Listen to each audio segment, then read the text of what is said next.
will talk about how can you enable this sign or know how you can do that in your flow up. So you just follow this ways, then it's going to work with you. All you have to do in the first, just go here above this sign, click on it here. So when you just click on it, it's going to take you to this list here. You're scrolling down here until you will find here reminders, just click on it.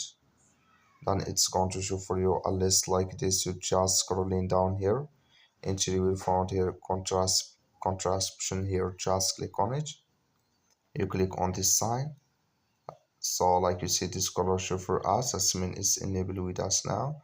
Here can you choose your contraception type here, and here remainder time in text, the number of pills.